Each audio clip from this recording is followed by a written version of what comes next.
Hi friends, నేను ఈ వీడియోలో Node.js ఈవెంట్ లూప్స్ గురించి ఎక్స్ప్లెయిన్ చేయబోతున్నాను. సో ఇక్కడ ఈవెంట్ ఏమిటి అంటే, ఈవెంట్ అనేది నథింగ్ బట్ ఒక రిక్వెస్ట్గా కానీ ప్రోగ్రామ్లో ఒక ఫంక్షన్ని కానీ మనం ఈవెంట్గా ట్రీట్ చేయడం జరుగుతుంది. సో ఈ ఈవెంట్ అనేది ఈవెంట్ ఎమిటర్ అనే క్లాస్ ద్వారా ఇంప్లిమెంట్ చేయడం జరుగుతుంది. బేసికల్గా ఈవెంట్ ఎమిటర్ అనేది ఈవెంట్ లిజనర్ ఎమిటర్ అనే 2 మెథడ్స్ని కలిగి ఉంటుంది.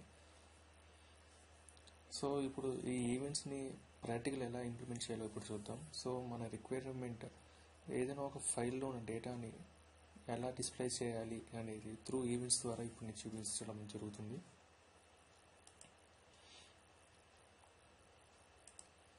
ఇక్కడ ఫైల్లో ఉన్న డేటాని చూపించడం కోసం ఈ ప్రోగ్రామ్ రాయడం జరిగింది. సో ఫస్ట్ ఆఫ్ ఆల్ మనం ఈవెంట్స్ అనే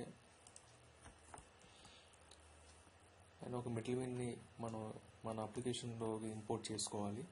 తర్వాత దీనికోసం npm space install space events అని చెప్పని కమాండ్ రన్ చేయడం ద్వారా మనం ఈ ఈవెంట్స్ని మనం ఇన్స్టాల్ చేసుకోవచ్చు. ఇన్స్టాల్ చేసుకున్న తర్వాత రిక్వైర్ అనే మెథడ్ ద్వారా ఈవెంట్స్ని మన అప్లికేషన్లోకి ఇంపోర్ట్ చేయడం జరుగుతుంది. తర్వాత new events dot emitter event emitter అనే క్లాస్కి ఒక ఆబ్జెక్ట్ క్రియేట్ జరిగింది, ఎమిటర్ అని. అలాగే ఎఫ్ఎస్ అనే ఒక మిడిల్వేర్ని రిక్వైర్ అనే మెథడ్ ద్వారా ఇంపోర్ట్ చేయడం జరిగింది. మన రిక్వైర్మెంట్ ప్రకారం ఏదైనా ఒక ఫైల్ని రీడ్ చేసిన డేటాని డిస్ప్లే చేయడం అనేది 2 ఈవెంట్స్గా మనం కన్సిడర్ చేసినట్లయితే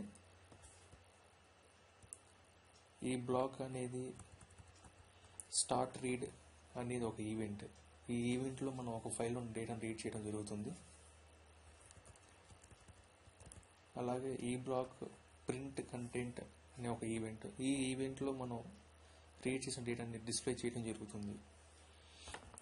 అలాగే ఏదైనా ఒక ఎర్రర్ కనుక వచ్చినట్లయితే ఈ ఎర్రర్ అనే ఈవెంట్ ద్వారా మనం ఆ ఎర్రర్ని మనం డిస్ప్లే చేయడం జరుగుతుంది. ఫైనల్గా ఏదైనా కంప్లీట్ అయిపోయిన తర్వాత డన్ అనే ఈవెంట్ ద్వారా ఆ ఈవెంట్ కంప్లీట్ అయిందనేది మనం చూపించడం జరుగుతుంది. అయితే ఇక్కడ ఈవెంట్ డాట్ ఎమిట్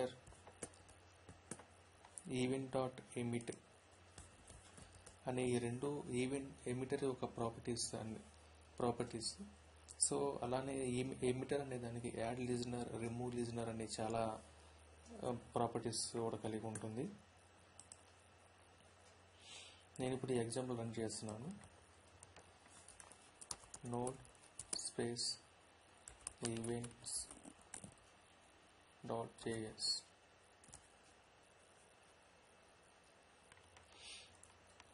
చూడండి, ఇక్కడ ఫస్ట్ స్టార్ట్ రీడింగ్ ఫైల్ అని చూపిస్తుంది. అంటే ఎప్పుడైతే ఈ ప్రోగ్రామ్ ఎగ్జిక్యూషన్ స్టార్ట్ అవుతుందో ఫస్ట్ ఈ స్టార్ట్ రీడ్ అని ఒక ఈవెంట్ ఫైర్ అవుతుంది. సో శాంపుల్ డాట్ టెక్స్ట్ అనే ఫైల్ నేను ఇక్కడ మెన్షన్ చేయడం జరిగింది. ఈ ఫైల్లో ఉన్న డేటాను రీడ్ చేయమని మనం చెప్తున్నాం. సో ఎప్పుడైతే ఈ స్టార్ట్ రీడ్ అనేది ట్రిగ్గర్ అవుతుందో కంట్రోల్ అనేది ఈ బ్లాక్ని రీచ్ అయ్యి ఇక్కడ నుంచి ఈ కంట్రోలింగ్ ఎగ్జిక్యూషన్ స్టార్ట్ అవుతుంది. Start reading file FS dot read file అనే మెథడ్ ద్వారా మన ఫైల్లో ఉన్న డేటాను రీడ్ చేయడం జరుగుతుంది. Completed reading file emitter dot emit of print content comma data. ఈ ఫైల్ ఏదైతే వచ్చిన రెస్పాన్స్ ఉంటుందో ఈ డేటా అనే దాన్ని ఈ ప్రింట్ కంటెంట్ అనే ఈవెంట్కి ఇన్పుట్గా పాస్ చేయడం జరుగుతుంది. తర్వాత control event emitter dot event print content అనే ఈ ఈవెంట్ని కాల్ చేసి ఇందులో ఉన్న డేటాని డిస్ప్లే చేయడం జరుగుతుంది. ఫైనల్గా డన్ అనే ఈవెంట్ కాల్ అయ్యి ఓకే ఇట్స్ డన్ అనే ఒక మెసేజ్ మనకు కనిపిస్తుంది. సపోజ్ ఇప్పుడు నేను కనుక ఇంటెన్షనల్గా ఈ ఫైల్ నేమ్ని చేంజ్ చేస్తున్నాను, సేవ్ చేశాను. సో ఈ ఎగ్జాంపుల్ని మళ్ళీ రన్ చేస్తున్నాను. చూడండి, ఇక్కడ faced error while from read అనే ఒక ఎర్రర్ మెసేజ్ చూపిస్తుంది. సో ఈ ఫైల్ నేమ్ని తప్పివ్వడం వల్ల ఈ స్టార్ట్ రీడ్ అనే ఒక ఈవెంట్ ట్రిగ్గర్ అయినప్పుడు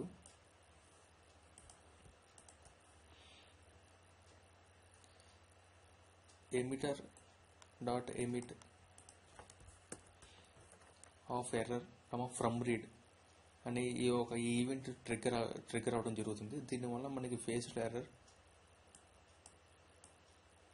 వైల్ ప్లస్ టైప్ అనే దీని ద్వారా మనం ఎర్రర్ మెసేజ్ డిస్ప్లే చేయడం జరుగుతుంది.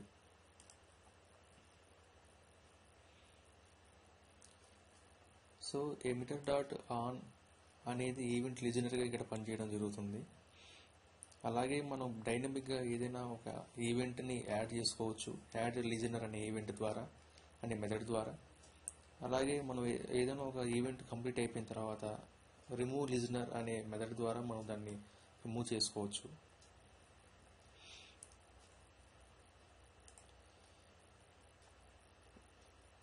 నెక్స్ట్ టాపిక్ వచ్చేసరికి difference between call back functions and events. Events and call backs రెండు సిమిలర్గానే ఉంటాయి చూడటానికి, బట్ కానీ స్లైట్ డిఫరెన్సెస్ ఉంటాయి. ఈ కాల్ బ్యాక్ ఫంక్షన్స్ వచ్చేసరికి 1-to-1 are nested call backs, అంటే ఒకదాని తర్వాత ఒక కాల్ బ్యాక్ ఫంక్షన్ అనేది జరుగుతుంది. సపోజ్ ఇక్కడ fs.open sample.txt ఫైల్ అంటే ఈ sample.txt ఫైల్ ఉన్న టెక్స్ట్ ఫైల్ ఓపెన్ చేసి వచ్చిన అవుట్పుట్ని fd అనే దానిలో సేవ్ అవుతుంది. ఈ fdని fs.read అనే మెథడ్కి ఇన్పుట్గా పాస్ చేయడం జరుగుతుంది. సో అంటే ఒకదాని తర్వాత ఒకటి కాల్ బ్యాక్స్ జరుగుతూ ఉంటాయి, బట్ అదే ఈవెంట్ అప్రోచ్లో ఈ విధానం ఉండదు. సో ఒకే ఈవెంట్ మల్టిపుల్ ఈవెంట్స్ని అటాచ్ కూడా చేసుకోవచ్చు మనం డైనమిక్గా. అలాగే కాల్ బ్యాక్ ఫంక్షన్స్ అనేవి రిటర్న్ వాల్యూని రిటర్న్ చేస్తుంది, కానీ ఈవెంట్స్ అనేది ఏ వాల్యూని రిటర్న్ చేయవు.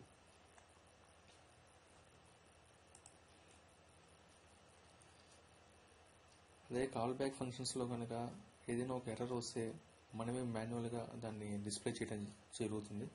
కానీ ఈవెంట్స్ వచ్చేసేటప్పటికి ఈవెంట్ ఎమిటర్ అనే క్లాసే ఒక ఏదైనా ఎక్సెప్షన్ త్రో చేస్తుంది.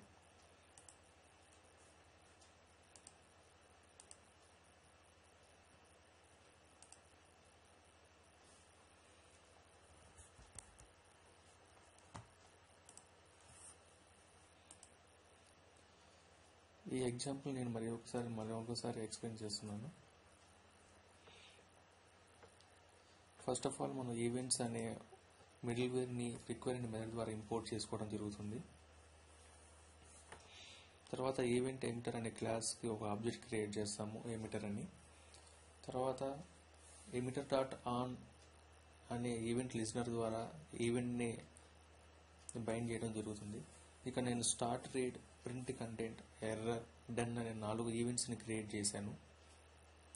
చివరిసరిగా ఎమిటర్ డాట్ ఎమిట్ అనే దాన్ని ట్రిగ్గర్ చేయడం వల్ల స్టార్ట్ రీడ్ అనే ఈవెంట్ ఫస్ట్ ఫైర్ అవుతుంది. ఆ తర్వాత ఫైల్లో ఉన్న డేటా రీడ్ చేయడం, తర్వాత ప్రింట్ కంటెంట్ అనే ఈవెంట్ ద్వారా ఆ డేటాను డిస్ప్లే చేయడం జరుగుతుంది. Thanks for watching this video.